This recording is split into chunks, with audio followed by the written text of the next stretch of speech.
वाली बहू। रंजना कभी ब्रश नहीं करती थी। उसे कितनी बार उसके माँ बाप ने डांटा, लेकिन उसका कोई असर उस पर होता ही नहीं था, जिस कारण से उसके दांत पीले पीले हो जाते हैं। शादी के बाद अरे बहू, वैसे तो तुझ में कोई कमी नहीं है, पर तेरे दांत इतने पीले कैसे हैं बेटा? कैसे मतलब?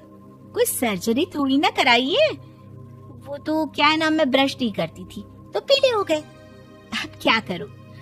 आप यार, ये क्या है? क्यों माँ से लड़ रही हो? लड़ रही हूँ? अरे मैं लड़ रही हूँ या ये बोल रही है कि दांत पीले हैं, पीले? अरे तपस्या थोड़ी ना की है इन्हें पीले करने के लिए। बकायदा ब्रश नहीं किया है 20 साल तक, तब जाकर। छी, कैसी बात कर रही हो? ये उस वक्त तो पीले नहीं थे जब हम लोग तुम्हें देखने आए थे। अरे तब साफ करवा लिया होगा डेंटिस्ट के पास जाकर। अब देखो कैसे पीले पीले लग रहे हैं। रंजना सास की तरफ गुस्से से देखती है। फिर शुरू हो गई पीले पीले पीले। अरे पीले तो तब भी थे जब मेरे हाथ का रसगुल्ला उड़े रहे भाई साहब आप। खैर, अब वो लोग करते भी तो क्या करते, पीले दांत वाली बहू पल्ले पड़ी थी तो झेलना तो था ही। एक दिन कीर्तन में रंजना गाना गा रही थी। अरे कमला बहन, माँ का द्वार है, यहाँ तो सब शुद्ध होकर आते हैं, फिर अपनी बहू को ब्रश भी नहीं करवाती तुम। दूर से पीले पीले दांत भक्ति में बाधा उत्पन्न कर रहे हैं। अरे कोई 2 साल के बच्चे थोड़ी ना लेकर आई हूँ मैं बहू बनाकर। अच्छी खासी लड़की है, अरे कैसे करवाऊं ब्रश? ये तो उसे खुद करना चाहिए ना। अब माँ बाप तो इसके जैसे तैसे निपटा दिए, ये नहीं सोचा कि सास कैसे संभालेगी। सास बहू को लेकर घर आ जाती है, लेकिन सोच लेती है कि अब इसे लेकर कहीं नहीं जाएगी। अगले रोज बहू कहती है, अरे क्या हो गया, मंदिर नहीं जाना क्या? कीर्तन का वक्त हो रहा है। मेरी मधुर वाणी से कान्हा जी जागते हैं और सोते हैं। आप तो जानती है ना उनकी भक्ति में कितना मन लगता है मेरा।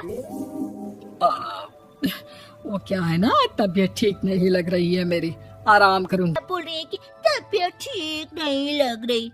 अरे भक्ति में मन लगा लो सासू माँ, ऊपर जाना है, क्या मुंह दिखाओगी आप? हाँ? सास को बहू की बात पर गुस्सा आ जाता है। मैं क्या मुंह दिखाऊंगी, इसकी चिंता तो ना कर, समझी? अपने मुंह की चिंता कर, जो ये पीले पीले दांत लेकर हर जगह पहुंच जाती है। पता है लोग कितना मजाक बनाते हैं। ना जी ना, मैं नहीं जाना कहीं तेरे साथ। तो ये बात है। कोई ना, मत जाओ, मैं अपने कमरे में ही बैठकर भक्ति कर लूंगी। ऊपर वाला दांत थोड़ी ना देखता है, मन देखता है, भावना देखता है। और अरे बस बस, तू सब कुछ दिखा, बस ये सफेद चमकदार दांत ना दिखाना किसी को, है? जा यहाँ से। बहू को सास की बात का कोई फर्क नहीं पड़ता। वो तो जैसी थी वैसी ही रह जाती है। सुबह नहाकर किचन में खाना बनाना, फिर खाना खाना, कीर्तन भजन करना और सो जाना। एक दिन, माँ जी मैं सहेली के घर जा रही हूँ, शाम को लेट आऊंगी। हाँ, तो जाना, मैंने कौन सा तेरी आरती करनी है घर पर बैठकर। रंजना सहेली के घर जाती है, जहाँ वो पार्टी में जाने की तैयारी कर रही होती है। अरे शिखा, कहाँ जाने की तैयारी कर रही है? मैं गलत वक्त पर आ गई क्या? अरे नहीं यार, उल्टा सही वक्त पर आ गया। मैंने ये साड़ी और ज्वेलरी निकाली है यार, शाम को इनके ऑफिस की एक पार्टी में जाना है। बताना कैसा लग रहा है ये सब? नहीं यार, इस ड्रेस के साथ तो वो वाली ज्वेलरी अच्छी लगेगी। हाँ, सही बोल रही है, मैंने ध्यान ही नहीं दिया। वैसे तो हमेशा से मस्त फैशन सेंस रखती है। तो बड़ा जाती होगी ना पति के साथ पार्टी में।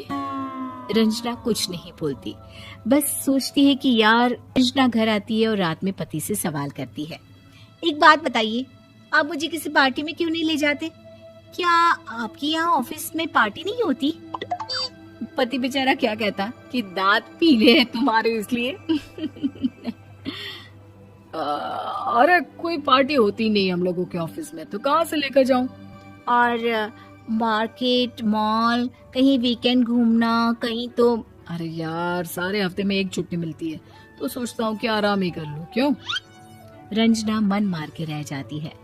पहले कभी सास के साथ मंदिर जाया करती थी, लेकिन वो भी सास ने ले जाना बंद कर दिया। घर बैठी बैठी रंजना बोर हो जाती है। तभी उसे आइडिया आता है और वो मायके जाने का सोचती है।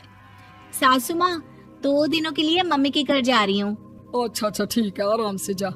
और हाँ, माँ से कुछ अच्छी आदत सीख कर आना कि कैसे शरीर के हर भाग की तरह दांतों की सफाई भी जरूरी होती है, समझी?